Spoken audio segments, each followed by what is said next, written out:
Please welcome up the astonishing, unique and amazing Janet Kuypers with her own work ready for you to read as she performs it. Please welcome her. I tried to make enough because I figured there'd be more people, There but are I more still don't people. have enough for Everywhere everyone. you look, people. Hello. Hello. How are you? I am honored and thrilled to be here at the final, as far as I know it, get together for the Expression series. And I think first things first, we have to give Tom the hugest round of applause for us.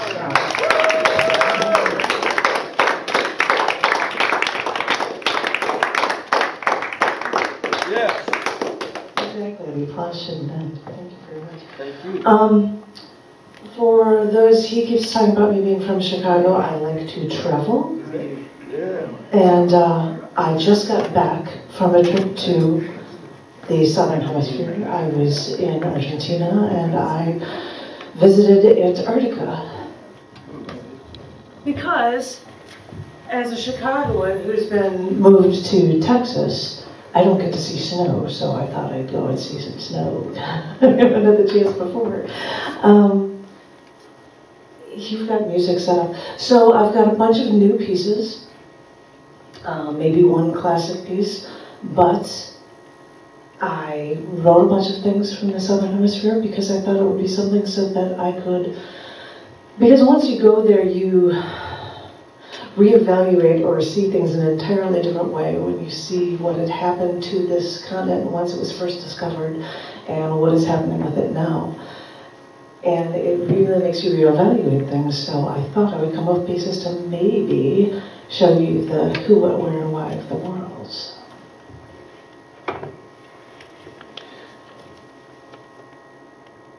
Who?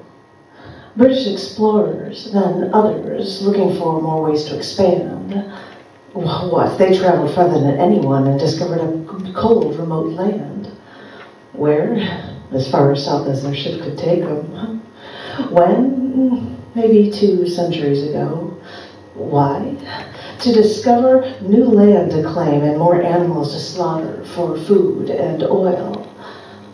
And in this unclaimed land, ships from different countries came. It was bitter cold, some died in the quest, but they thought that they had actually found a natural treasure. Giant whales were everywhere, so slaughter anything you can get and find, get into your whaling ships to extract the blubber and use for oil. And there are so many seals here. Large animals haven't learned to fear us yet. So, with their impunity, dozens of species were almost completely decimated. What a treasure. Who? 12 countries, eventually more than 80, but I think some were just trying to stake their claim. What?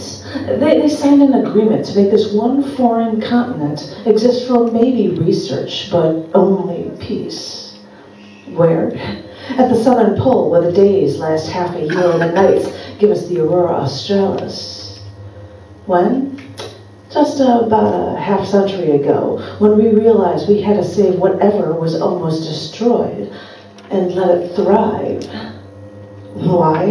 Because when we humans come to a new place, the first thing we bring is battle. So if we promise to live it alone, maybe peace can truly exist somewhere on planet Earth.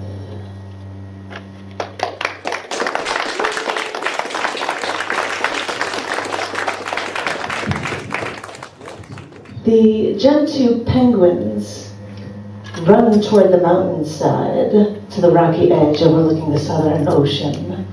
They all get into a single file line at the edge.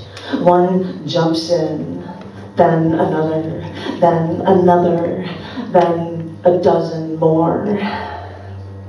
The last Gentoo Penguin in the line gets to that edge after all the other penguins dove into the Southern Ocean. The last penguin steps back and forth on his feet in place, turns around, looks at the mountain, and then he turns back to the water, rocks once, steps in place twice, looks back again before he turns into the salt water and dives in.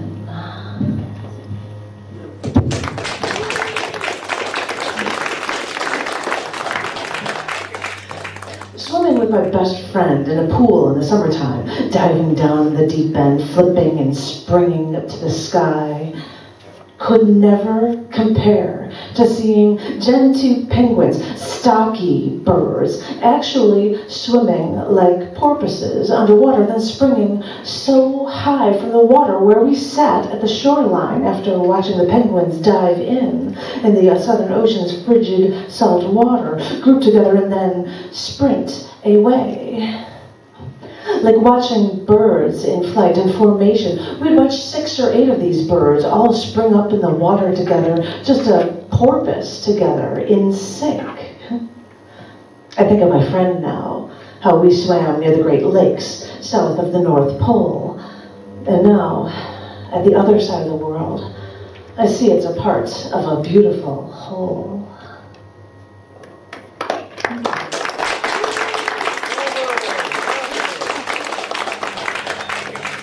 You don't know how amazing it was to just sit there and photograph these penguins. It really was. That's why I've got so many penguin photos. I just can't help it. Yeah. Sorry. The captain invited us onto the bridge, and we cautiously walked and watched the majestic view from the front of the ship, searching for what was yet to be found. But lucky us, crewmates saw it.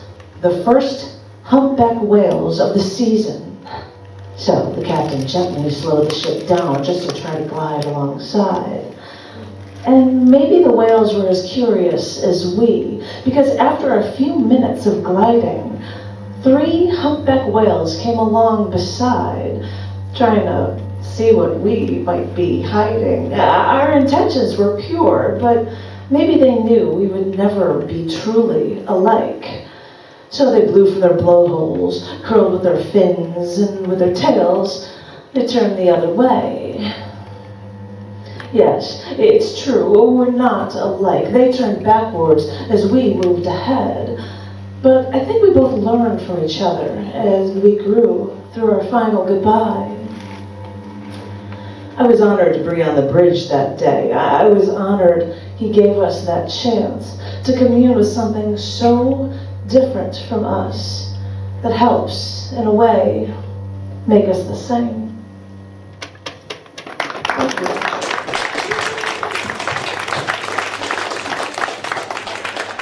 I'm tired of talking about it. I'm going to talk about things, how it changes your life.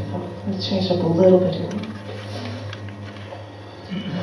When I took over the cockpit controls, I feared the airplane would fight me back and that gravity would take me for a tumble. But the skies were sunny, the air was clear, and once my hands took over the job of piloting that plane, this behemoth started to purr like a kitten. And it was like I was 6 years old again, riding a bike, because you never forget the feeling of holding on to that handlebar and giving yourself the power to take you wherever you want to go. Like a conductor, I directed that airplane above the clouds, seeing the winding streets below no wider than strands of hair.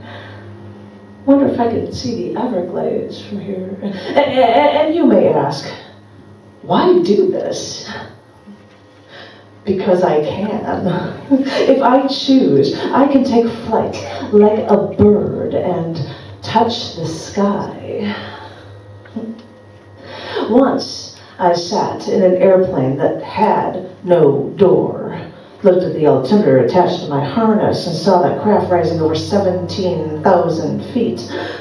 Just over 500 feet to go, I think, and my stomach starts to feel queasy. But others are there to join in and even film it.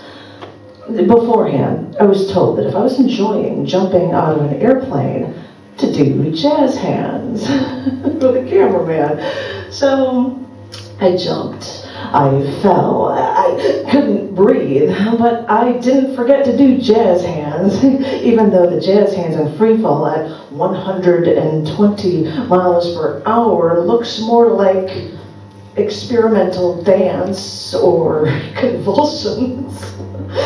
Pull the ripcord, see the view of some of the Rockies from above, and get a free beer from Left Handed Ale Brewery for making the jump. But even the cameraman asked me when I was done, what on earth were you doing? And really, if you think about it, why on earth do I do this? Because I can. Because in every leap I'll take, I'll always land on my feet and keep looking up to the sky.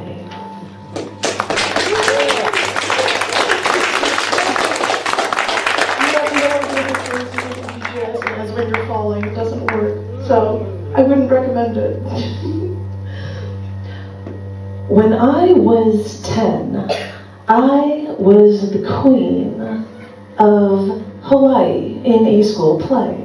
Other students in my court kneeled around me. The dancers entertained us, all while I sat at my throne. I took advanced classes. I was even a tough 10 speller, could spell the longest word in the English dictionary, pneumano-ultramicroscopic silicovolcanoconiosis. At this point, I thought I could do anything. So I learned a little French, but I don't know. I must have missed my petit déjeuner because I was feeling a bit peckish and wanted something more. I joined choir, even sang at my graduation ceremony with classmates before I entered high school. But even at the ripe old age of 13, I wanted to live by those words in that song that we sung. Climb every mountain, forge every stream, follow every rainbow, till you find your dream, until you find your dream. Before the final graduation ceremony, an older man in a suit emblazoned with medals and ribbons from the American Legion came to the stage to award one student in the entire school with the American Legion Award, which seemed like the highest honor anyone could ever achieve. And when they said my first name, I wondered, there's another student in this school with my first name. How did they win? Because I couldn't believe it when they said my last name. And I walked onto that stage to get my medal from what I was sure was the nicest man I had ever met in my entire life. Once graduation ended and I saw my family, my father said to me that during the choir performance, I was the only voice he could hear.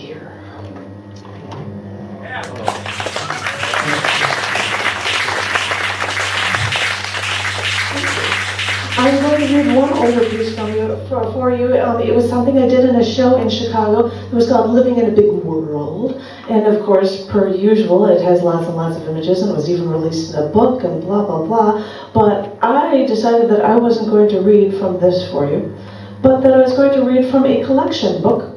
That's why I'll just throw it here. I'll read it from a collection book from the series, from the Revealed series. This is a book that is called Say Nothing, which is really not appropriate when you're doing something in a performance art show and you're supposed to be showing readings, and Say Nothing doesn't work for a title, but oh well.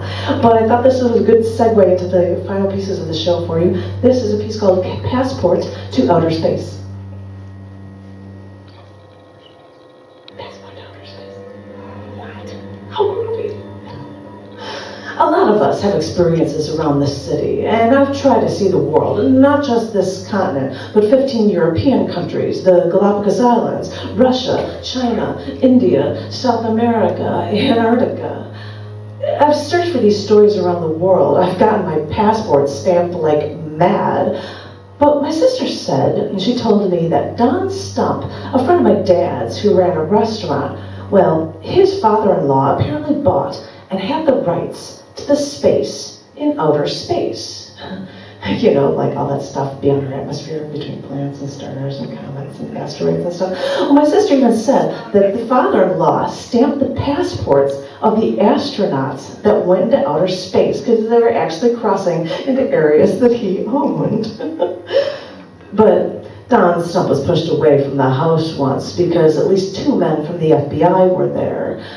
Apparently, Don's father-in-law was minting coins. It wasn't money that was valid anywhere, but it's illegal for U.S. residents to try to make any sort of profit this way.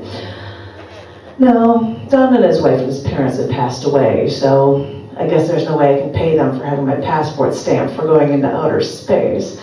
But when you're up high in the Earth's atmosphere, a lot of places look the same. I mean, Siberia with the snow peaks and mountains lining along the eastern coast, it looks a lot like the Rockies in America in the winter. It's only when you get closer to the ground do you realize the real differences.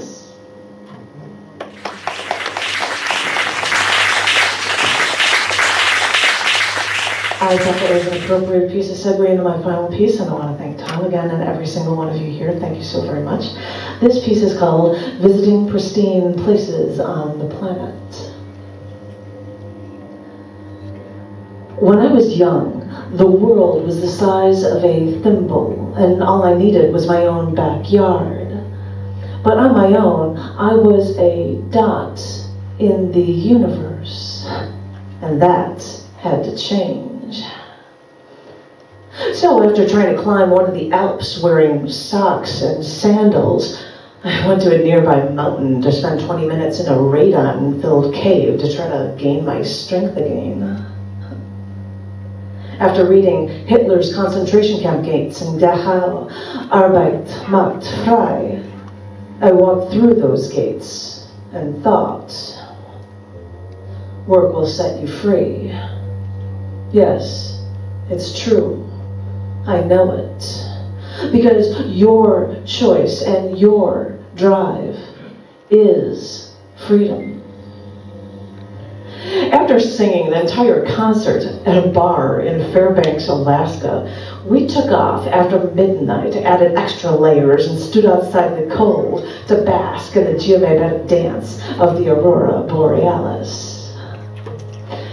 After being stared at by men in India because I was a tall Western woman not dressed like a Muslim, I had to go to the iron-filled, human feces-filled Bay of Bengal just to get my feet wet. After stepping over the gold-covered risers in palaces in China's Forbidden City, an older Chinese man asked me in halted English where I was from. When I said, Chicago, he said joyously, my kind of town. After I sang at the Great Wall of China, a group of Chinese people asked to take a picture with me. But I don't think it was my singing, but the fact that I was at least a foot taller than all of them. After buying a Bellalica in St. Petersburg, I saw the alarming number of well-armed Russian guards at every street corner. And I thought, we will never be friends. But at times like this, we'll try to be friendly. After retracing Darwin's steps at the Galapagos Islands, I stopped near the crisscrossed, overlapping sea lions napping, so I could contemplate natural selection. After seeing destroyed British ships from early whaling in Antarctica, I photographed the first humpback whales. Then, of the season, then I actually took a picture with a Gentoo Penguin as I sat in the snow, and the penguin approached me. When a man in the third poorest country in the world was asked why the poor locals seemed so happy, he explained, we may not have it all, but we can choose to be happy. And so we do. And with these words, I proudly choose life. I choose life for the orcas and the humpback whales, the chinstrap and Gentoo penguins, cormorants, gulls, and terns. I choose life for the giant petrels, the storm petrels, the finches, the Nazca birds, even the sea lions and the marine iguanas. I choose life for the Wyoming bison who passed me on the street. I choose life for the deer who approached us as we slept in the grass under stars. I choose life for all the mass-farmed animals mankind slaughters because they choose to consume violence and not peace. I choose life because all around the world, peace is the one thing we could all always use.